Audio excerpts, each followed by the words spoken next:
All right, welcome to the Lions Share podcast where we talk family, faith, football, finance, and fun. I'm your host, Mitch Lyons, and this episode, as always, brought to you by MitchLyonsWealth.com. Go there and check it out.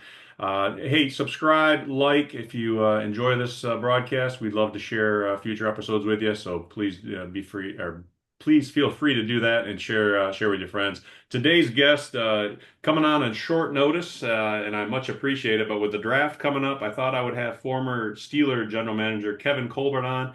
Kevin, welcome to the show. Thanks, Mitch. Appreciate you asking me to come on, even though you Wow. probably ran out of guests and you just said, hey, maybe Kevin will do it. No, no, I know we've talked about it. Your last year with the Steelers was the 22 draft, and you've been working with the Steelers Lend a Hand organization or program, which is built to help ex-players and whatnot. So I've gotten plugged into that. It's been good to reconnect with you. Our paths kind of intersected somewhat or crossed over each other. I was leaving Pittsburgh in '99 as you were coming in to replace Tom Donahoe. And I know we chatted a little bit. My dad's who's passed on now, but his wife actually taught in Clarkson and taught your kids evidently back in the day. So that was the original common denominator. But and she'll be great. She'll watch this. I know that Kathy. She'll want to watch your interview. So, but Awesome. Now, yeah. what years was she teaching there, Mitch? Oh man, she probably retired probably around that time actually. So Yeah, yeah. So that maybe was a great school system, great little town. yeah. I've got some friends down there. So. Well, listen, hey, we're coming up on the draft. Obviously, you've had a great career in the NFL. Although I did just see before we jump into your NFL history, I did see when I Wikipedia'd you, you're taking on some sort of role with Colorado State. Well, you know what? I mean, once I stepped away from the GM position, like you mentioned, we still work with the team. The only part I do with the team right now is our Lend a Hand program. Yeah, As you mentioned, it's a program to try to help our alums transition into life after. But then Oliver Luck and myself are doing some consulting with a few colleges. We have Colorado State and we have Vanderbilt. I got you. And they're, as colleges enter this new era of NIL, they have a salary cap that Yeah, if this is approved, I think it's April 7th is the date for the final um, for Judge Wilkins to sign it into law. But anyway, we try to help the schools navigate through these new rules and yeah. salary cap and revenue sharing and NIL, and it's a whole new world. So I ventured into that a little bit. It's crazy and yeah, I mean it's pro football, right? I mean it's pro. I always say it's pro football, but it's almost worse than pro football from the standpoint of player movement because they're only on 1 year deals. It, Everybody every year can. I think Michigan State had like 60 new players on their roster last year with the coaching. yeah, and I mean, listen, I'm all for the players getting paid. I think it's long overdue, but I also think they need some rules that'll make it sustainable. It's not a sustainable Yeah. program right now, in my opinion. Well, Um, I mean, so hopefully, there's a point in time where there's more sustainable rules so that the players, the student athletes can continue to benefit yeah. as they should. Well, I mean, it's and the grass is always greener, right? I'm all for capitalism and players getting a piece of the pie, but yeah, it just seems. I mean, even this last weekend, as the every round ends in the March Madness in college basketball, right? It's like, bam, you went from having a kid crying in Michigan State's locker room to the next day, and now he's your team captain. The next day, he's hitting the transfer portal. It's But just that's the thing, it gives you some crazy. hope. Obviously your alma mater lost over the weekend, but previous to that, the big game they won and all the players, Coach Izzo's doing his interview and all the players are around them, Yeah, around him, hugging him, laughing, just so excited about the win. It just reinforces the goodness of the college athletic world. And, none yeah, of those players were thinking about money. None of those players were thinking about next. They yeah. were all just enjoying the moment. And I still will hang on to that. Yeah. Well, yeah, it's just it's good in a lot of ways, but it's unfortunate in a lot of ways too. So, but anyway, so let's go back to your NFL career and obviously for me as a former player, when summertime rolls around, it always feels kind of weird like I should be getting ready. Even now still I still have dreams and stuff and I feel like I should be heading to camp and I it's crazy, man, because it's been how many years? A lot of years. 99. So what is that? 26 years ago now. And I still have dreams with Coach Cowher is out there on the field with me and, pushing me to do something or other. And then I wake up and I'm like, oh, okay. Do you still get kind of those pangs as you're prepping for the draft process? I mean, you think Draft. about, and I think about, what Coach Tomlin and Omar and his staff are going through at this point in time. And you remember, and, like I said, when I stepped away, I stepped completely away from their football side of things, only so as to not interfere. Now, do I still talk to them periodically? Sure. And that type of thing is fine, but you miss parts of it. You don't miss all of it, honestly. The 24/7 um, having to be on call for the good of the team, that gets a little bit overwhelming. Travel, when I stepped away, travel for COVID was tough on everybody. But it became time where we had to step away. What I do miss is, like I was talking about with Coach Izzo and the Michigan State basketball, you miss that camaraderie. You miss that game day, that locker room, the goods, the highs, the lows, the preparation. And like you said, you wake up in a cold sweat thinking, "Oh, I'm not ready for practice. What am I going to do?" And then all of a sudden, Coach Cowher's not in your ear anymore. Yeah. So I think you miss a lot of it. But again, I'm okay with when we stepped away. Like I'm sure there's a lot of Monday mornings when you wake up and say, "Dang, I'm okay today. I Yeah, can I get always say out of that. bed." I miss Sundays. I don't miss Mondays. So, but yeah, the other recurring dream I always have, it goes back to Michigan State, and I've had this one for years, and it never stops. I'm circling. I can hear the crowd. I'm driving around the stadium. I can't get to the stadium, and I know the game's starting, and I know Coach Perlis is going to tear me a new one, and I can't get to Spartan Stadium. Ain't that something? I mean, and it seems like those, I'll have reoccurring dreams too, where it always does kind of tie into movement and trying to get somewhere and you can't. Yeah, I'm not a dream analyst, but I just think that's you worrying about not being prepared for whatever's next, just because that's how you probably behaved when you were a player. yeah, right. Well, let's go back. I mean, you're a Pittsburgh kid, born and raised. You were in the Detroit Lions organization for what, 9 years, 10 years? And we were up there for 10 years. 10 Yep. years. So you had your me being a Michigander, obviously there are a lot of Lions fans around here, but take us back to that time with respect to kind of the mostly I think probably mostly Wayne Fonts for the most part, right? Or Bobby Ross, I guess.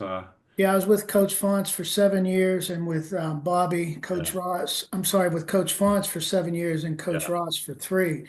And it was great. It really was. I mean, we had, and of course I'm prejudiced, but being around the a greatest running back of all time, Barry Sanders was unique. And, Barry's one of the greatest people of all time, too. I'm so happy he's back with the organization.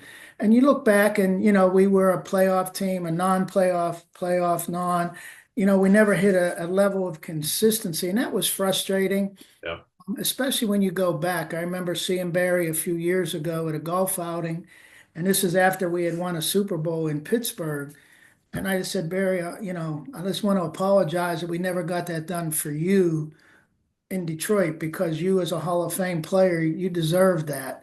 And we never got that done. And that kind of hangs. It's like that bad dream. yeah. We didn't get it done. And Well, that's a bad dream every Lions fan still has, Kevin. oh yeah. And hey, they're making great strides, and They I are. I hope they get it because once you do, I mean, there's nothing else that can compare.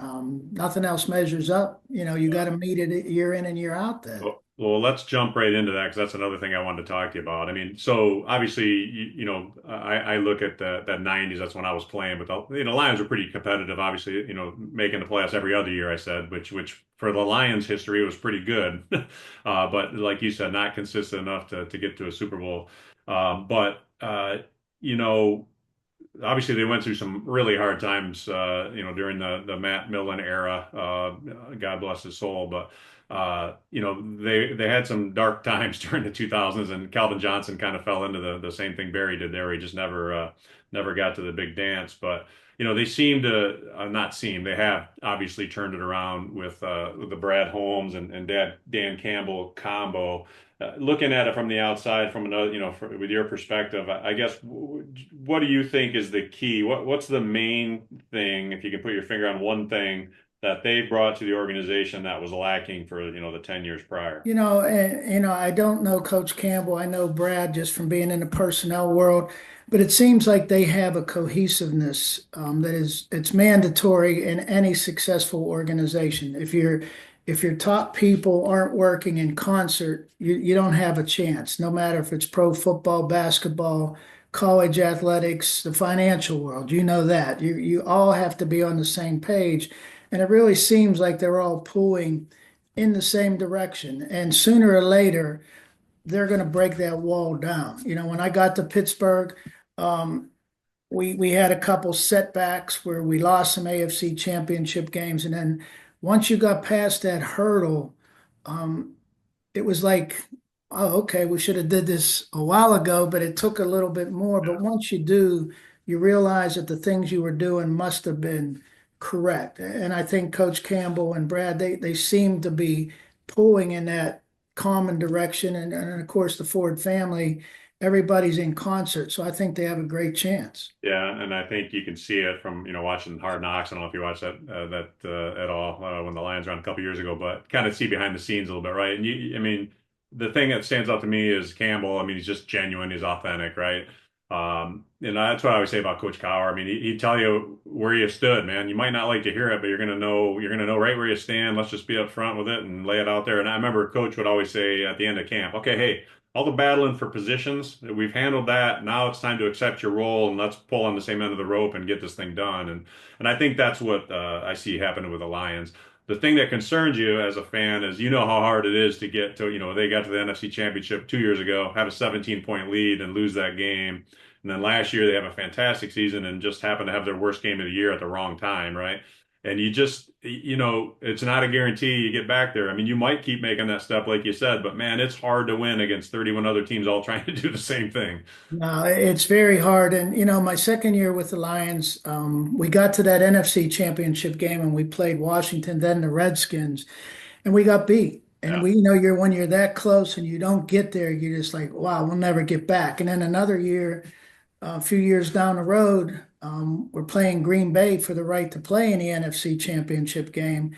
Looks like we got him beat, and Brett Favre kind of turned into Brett Favre and flushed out to his left and threw the ball all the way back across to the right. And, they beat us. And then, I you remember it's realize how painful. hard it is to get there. And then when I get to Pittsburgh, I mean, we lose to New England twice at home in those games. But I always tell people, that last time when New England beat us at home, if they don't, we probably don't win the Super Bowl the next year because it was fresh in our memory. And we hit a low point that year where we lost 3 games in a row. And Coach Cowher challenged the team. He said, your coaching staff, we're not going to evaluate. You evaluate yourselves and you tell us what you have to do. And of course, the team met that challenge. We won the remainder of the regular season and became the first 6 seed to win the Super Yeah, Bowl. But again, those setbacks, if you don't learn and grow from those setbacks, you won't experience it. But I'm pretty sure that sooner or later, those setbacks are going to kick in at that central moment when they need that little push to get them over that top. yeah. And that's what I love about football, man. It's a microcosm of life, right? I mean, you can take all the principles and apply them to any organization, any company. It's about cohesiveness, like you said, and everybody working for the same goal and being selfless about it. And if it's not happening, it's not happening because Yeah, it's too much fragmentation in the moment, in the heat of the moment when it matters most. If we're playing selfishly or whatnot, it just doesn't work. And NFL is high performance is Frank Gans, who was special team coach in Atlanta. He always said this is a high performance industry, and you got to be at your highest at the right time. So, that's uh, right. The great Coach Grants. Oh man, he was amazing. Yeah. So I was fortunate to have him for 3 years in Atlanta. And I've got notebooks still from him, as does every player that ever played with him. Because the thing about him, oh, you had him, and yeah, he was with you in the 90s in Oh Lyons. yeah. Yeah, but he wasn't coming to Atlanta unless June Jones gave him a 1 hour meeting every day. That was his prerequisite. So he got a 1 hour special teams meeting every day, which started with a history lesson, as you probably know. I mean, some quote up on the board, and he'd wax on poetically. He was a great orator, and it was a fun to hear those stories. And I repeat them to my kids and and other kids I mentor to this day. So You still hear come to balance when they're covering the kickoff. yeah, that's right. Yep, yep. Yeah, a lot of sayings. Uh, yeah, so you go, like I said, you're a Pittsburgh kid. You go back to take a big role, obviously, with the Steelers. I mean, that had to be pretty cool for you growing up, I'm sure, as a Steeler fan, right? It was. I mean, we were very happy in Detroit. Again, we were continuing to pursue things. And, we had some goods. Like I said, we had some not so goods, but we were very happy. And when the opportunity presented itself in Pittsburgh, I was very fortunate to get a look and to get the position. But it was hard to leave Detroit, quite honestly. When we left Pittsburgh, when I was working for the Dolphins as an area scout, it was hard to go to Detroit. But then when the kids kind of grew there, it was hard to pull them. Yeah. But obviously, coming back to Pittsburgh with the Rooney family, with Coach Cowher at that point, it was special. And it became more special when we were able to have some success. So, very blessed to have those opportunities. As you know, the Rooney family is unique. And to be able to work with them, for the 22 years I was there, it was very, very fortunate for us. They are awesome, and it's a great family, great organization. Uh, Obviously consistency. I mean, they haven't had a losing season, and Lord knows when. Chuck Noll's first year, I think, probably, right? Uh, I think. Unfortunately, unfortunately and fortunately, we had one in '03. That's how we ended up being able to draft Ben Roethlisberger. Oh, Um, I'm not Fortunately, sure how I that forgot year, that. I was thinking they hadn't had a losing season since forever. But no, and that was the only I one. was gonna say, oh wow, you had one. Sorry, man. Yeah, it's all right. But But anyway, it kind of hit at the right time because there was three Hall of Fame quarterbacks, Eli Manning and Philip Rivers and yeah, then Ben, and we were fortunate enough to get Ben at number 11 that year, and we had no confidence that that was going to happen. We were very, very fortunate that a Hall of Fame quarterback made it down that far on the road. that worked out all right. And as you mentioned earlier, the '05 season, won the Super Bowl over the Seahawks. You went on to win one of probably the most crazy finishes ever with the Santonio Holmes catch in 2008 over the Cardinals, which was unbelievable. And then you took one on the chin in 2010 season against the Packers, where Aaron Rodgers, who I won't ask you for any insight here on what's happening with Aaron Rodgers and the Steelers because everyone's talking about it. But as you look at that, do the wins, as you look back at it, do the wins make you happier, or the loss, the time you got there and lost, does that kind of eat at you even more than the wins feel good? The losses certainly. Um, you don't remember the wins as much. You And don't. unfortunately, the loss was the last time we were there, Yeah. and it was tough. Yeah. And the worst part about that, as we referenced earlier with Barry Sanders and not getting it done for Barry, that season, Willie Colon, who was our starting right tackle, tore his Achilles in spring workouts, and he was done for the year. And that time when something happens like that, you always look for a available veteran. And your old Michigan State Spartan was available. Flozell Adams had, stepped away from the Cowboys and was available. And Big Flo was our starting right tackle that whole year. And you knew this was his one and done type of year. And he gave us everything he had. And he helped us get to that Super Bowl. But I'll never ever forget that sick feeling of seeing Flozell sitting in the visitors' locker room at Dallas Stadium where he played for Yeah. years, and us not getting the job done for Flo. I Yeah. mean, just seeing him sitting there, knowing that his career was over and he was that close. You just don't forget that. I mean, you Yep. remember the excitement and Santonio making a great play, or Hines Ward making a big play from Antoine Randall L, or Willie Parker setting a Super Bowl record, or James Harrison, one of the greatest Longest plays, if not the interception. greatest defensive play Yeah. in Super Bowl history. You remember all of that, but that loss, when you're on the wrong side of the confetti, it never goes away. It's true. I asked it. It was a rhetorical question because I knew the answer, just being a competitor myself. But I'm still not over my daughter's state semifinal loss in her senior year, where the team Bloomfield Hills banked in kind of a lucky shot to send it to overtime and then beat us. Oh, painful. I still can't get over it. It But is because yeah, I mean, especially when you've been on that celebratory side, yeah, you want that for them, and yeah. you don't care. I mean, not that you don't care about yourself, but you've been there, you've done that. It feels great, but boy, you want your kids to, you want the guys that haven't done it, you want them to experience it, and when it doesn't happen, it hurts. Right, right. Well, let's go back to just the draft in general. Obviously you dealt with a lot of mo over your career. Uh, when you're looking at it, a lot of people, they like watching the combine and all that, and looks like Tarzan, plays like Jane comes to mind sometimes with some of these guys, right? They all combine team, that kind of thing.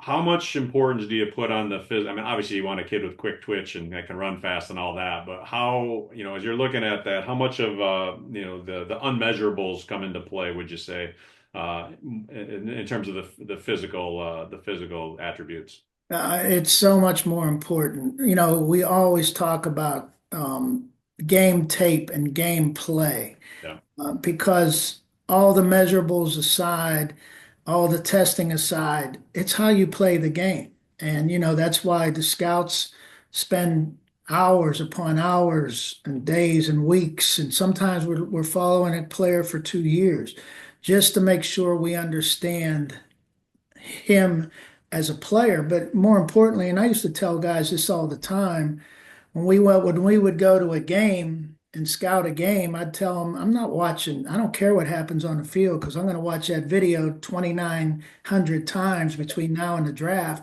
But I want to see what happens when you make a big play. I want to see what happens when you get pulled, when your coach is making a correction. How do you behave on the sideline? yeah.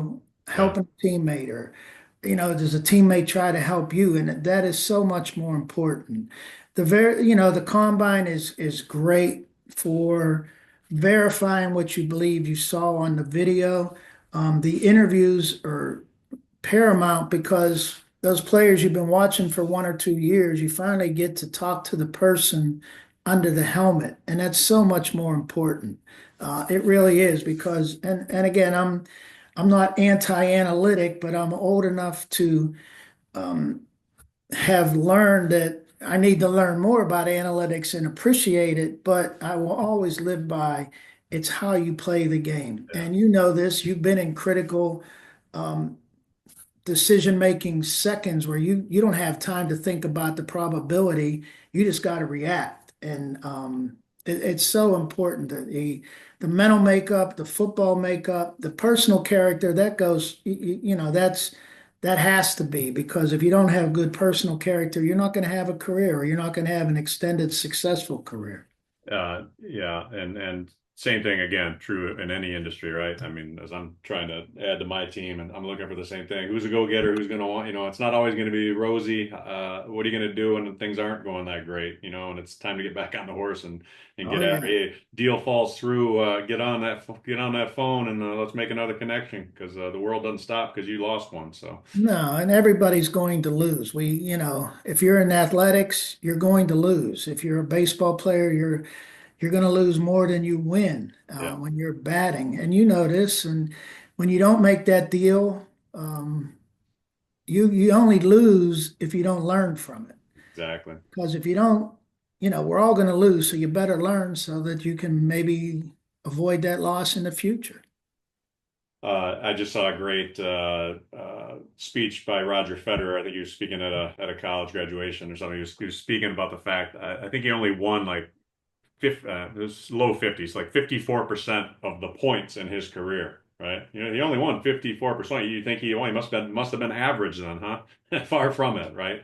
Oh, You just it's a small fine line between winning and losing, and being able to execute at the right time. And he wasn't percentage wise that much better than all the people he played over the course of his career, but he was when it mattered, right?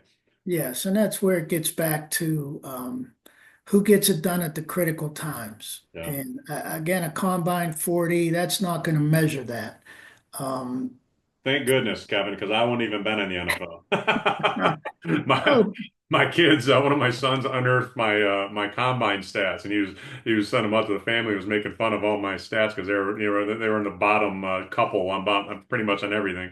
And I yeah, said but the you funny thing ended is, up guys, out of that whole list, I think only about two or three of those guys played longer than I did.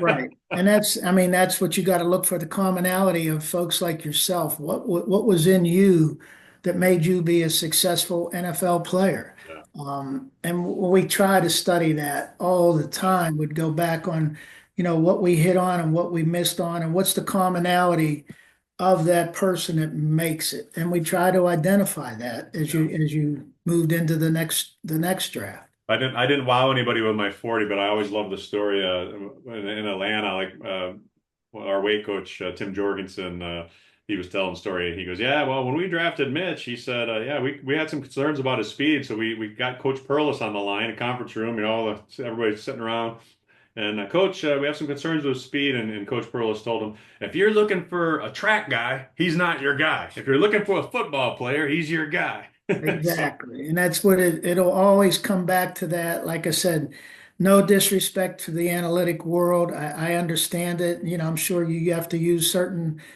numbers in your profession now, and that's great, but it's always going to come back to who can do it at the critical moments. So when you look back, we'll stick with the Steelers here. As you look back, obviously you had some top picks. Cam Hayward, TJ, Le'Veon. You've had a number of top picks that obviously played out pretty well for the organization. Who are some guys that maybe were lower round or even free agents coming out of college that you look back on and kind of look at those as a bit of a jewel in your crown that for on finding them under the surface maybe. Well, we had two draft picks that were taken in the seventh round. Brett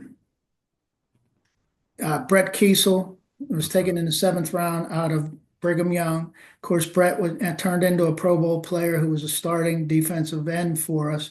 And then Kelvin Beachum, and Beach is still playing. And Beach was that year we had four seventh round picks, and he was the fourth of the seven. He was the Wow. fourth of that group. And Beach was an undersized left tackle out of SMU. And we tried him because he's a very smart kid. He graduated, had his master's. We tried him at center. It didn't work, figuring he's a smart guy, tough guy.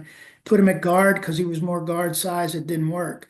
Pushed him back out to left tackle. And, in a 6'2" frame, he could still get it done because he understood spacing and all that. Yeah. But those two stick out. And of course, we always talk about the free agents that make it. And, Willie Parker, who we talked about earlier, out of North Carolina. When we signed Willie, I was like upset because we had other running backs rated higher, but we come to an agreement with Willie, and after the draft, it's all frantic, and we're fortunate we did because Willie Worked out Willie was he only had 242 yards as a senior because he played in a three-way rotation because he okay. had a fumbling habit at North Carolina.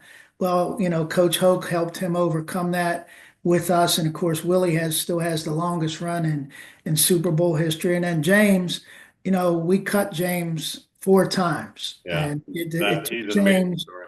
a while to, he was making a conversion from defensive end that he was at Kent State to an outside linebacker, which isn't easy. And James didn't have the prototypical outside backer build. James is 6 foot, 245, Yeah. and he made himself into a great player. And the scouts would kind of pat themselves on the back when a free agent would make it. And I said, hey guys, if we should have known they were that good. We should have been taking him higher. Exactly. So I mean, and that goes both ways. I'm just kidding, but you know, it's true that the real credit for those late round picks or free agents that make it, it goes to those players because they have something in them that we didn't quite identify, that made them into, winning NFL players. Well, and I think part of it boils into it is the fact that they weren't drafted, right? Or were taken later than maybe they felt like they should have been. And then they Yep, kind of have that chip on their shoulder, right? And if they're built the right way, they're going to use that to their advantage and make it, make it a positive. So, no well, doubt. that's awesome, man. I appreciate you coming on and talking about it. You had a tremendous career, two Super Bowls to your credit. Not a lot of humans walking on Earth have two Super Bowl rings. So, and it's a great organization, and you certainly added to that during your tenure. And appreciate you coming on the show, and hopefully we can get you back in the future. I appreciate that, Mitch, and congrats to you for continuing to build your career after football. And, again, with the Lend a Hand program, we try to help gentlemen navigate that next step, and you've done a great job, and I know you'll continue to do that. Well, I appreciate it, and I thank you for running that. It's been a great thing to get plugged in with, and see some guys that I haven't seen in a while, and meet some new folks too. So I look forward to continuing on with that with you. So, well, listen, God bless, and enjoy. You got little grandkids? They close to you? Oh yeah, we got 9 of them, and 6 of them are here. Okay, So nice. yeah, Well, we get to spend a lot of time. that's awesome. Well, enjoy the family.